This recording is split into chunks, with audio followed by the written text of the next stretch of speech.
Oi pessoal, tudo bem?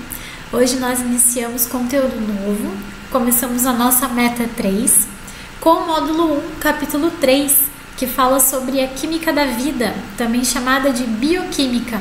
Nós vamos começar então pela água. É importante a gente lembrar que dentro das nossas células existem vários elementos químicos que nós separamos em orgânicos e inorgânicos. Nós vamos falar nesse capítulo sobre todos esses elementos ou sobre esses grupos de elementos, né? Começando pela água, tá? Então classificamos em dois tipos, orgânicos e inorgânicos. Inorgânico, água e sais minerais, que é o que a gente começa hoje, beleza? Bom, vamos avançar. A água no planeta Terra e a água nos seres vivos. Bom, nós já sabemos e aprendemos desde o ensino fundamental que 70% do nosso planeta é formado por água.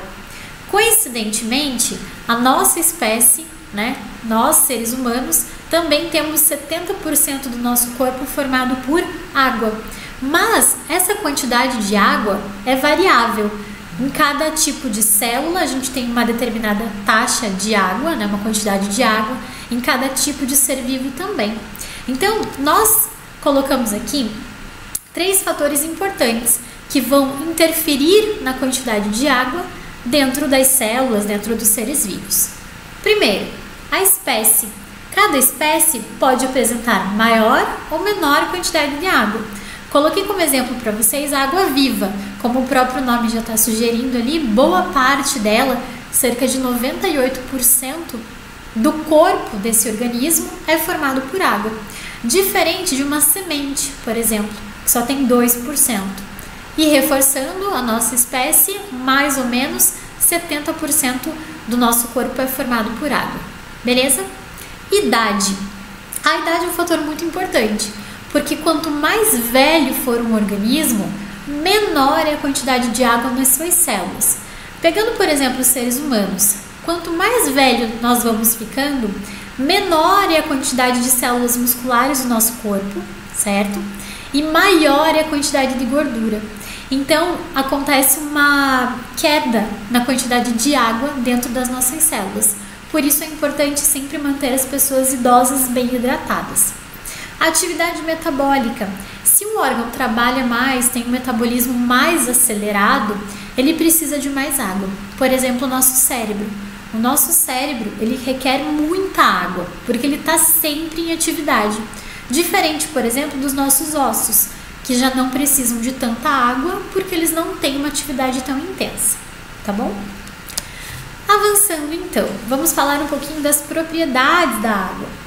A água é chamada de molécula polarizada, ela é polar. O que acontece então? Sabemos que a água, a fórmula da água, H2O, significa que temos 2 hidrogênios e um oxigênio, como está demonstrado ali, beleza?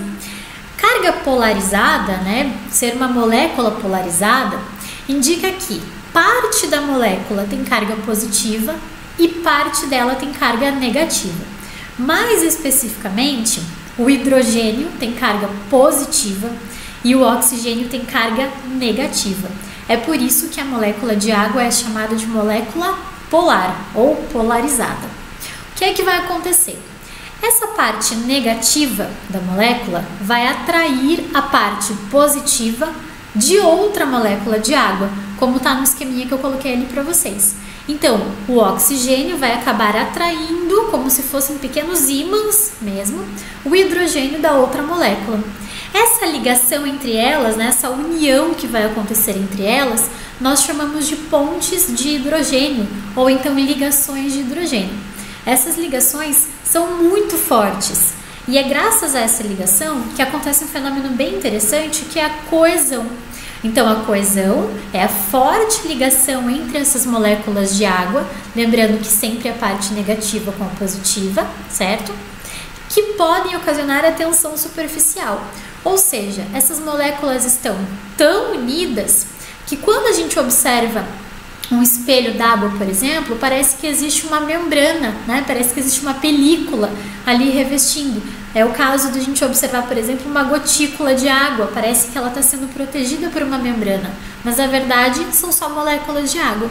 que por estarem extremamente unidas, né, por essa ligação de hidrogênio que é muito forte, dão essa impressão. Coloquei até um inseto caminhando ali sobre uma superfície de água, né? O peso do inseto não foi suficiente para romper essa ligação de hidrogênio, de tão forte que ela é, certo? Vamos lá. A água é considerada um solvente universal, porque ela interage com muitas outras moléculas, se essas moléculas forem polares também. Bom, nós temos então dois tipos de substâncias, as hidrofílicas, hidro vem de água, fílica quer dizer próxima, unida, né, que interage, que reage bem. E as hidrofóbicas, fóbico vem de fobia, de medo, de afastamento. Então nós temos um grupo de moléculas que reage bem com a água e outro grupo de moléculas que não reage bem com a água. Um exemplo de hidrofílica que eu trouxe aqui para vocês é o próprio cloreto de sódio, é o nosso popular sal de cozinha. Então, se a gente diluir um pouquinho de sal de cozinha na água, nós vamos perceber que esse sal não tem dificuldade em interagir com a água. Por quê? O cloreto de sódio vai se separar. Cloreto vai para um lado, sódio vai para o outro, e a gente percebe que a água conseguiu quebrar bem essa substância e separar ali esses elementos, beleza? Diferente, por exemplo, do óleo, que é uma substância hidrofóbica, não reage bem com a água. Se a gente tentar misturar os dois, nós vamos perceber que eles vão ficar em camadas diferentes, beleza? Bom, vamos lá. A água também atua como um regulador de temperatura. Ou seja, no nosso organismo, a evaporação é um processo endotérmico, ela precisa de calor para acontecer. Então, conforme a gente tem, por exemplo, uma atividade física intensa, esse calor que é produzido no nosso corpo vai acabar fazendo com que a água evapore. O suor, né, que é formado por água e sais minerais, vai ficar na superfície da nossa pele, gerando um resfriamento do nosso corpo, certo? Gente, então, essa primeira parte sobre água, bem tranquila. Gostaria muito que vocês acompanhassem pela apostila, que vocês dessem mais uma lida no material de vocês, grifem o que vocês acharem importante. E na próxima aula a gente continua com os sais minerais, também referente às substâncias inorgânicas, tá bom? Qualquer dúvida me escrevam, estarei disponível para vocês lá no Iônica. Um beijo e até a próxima!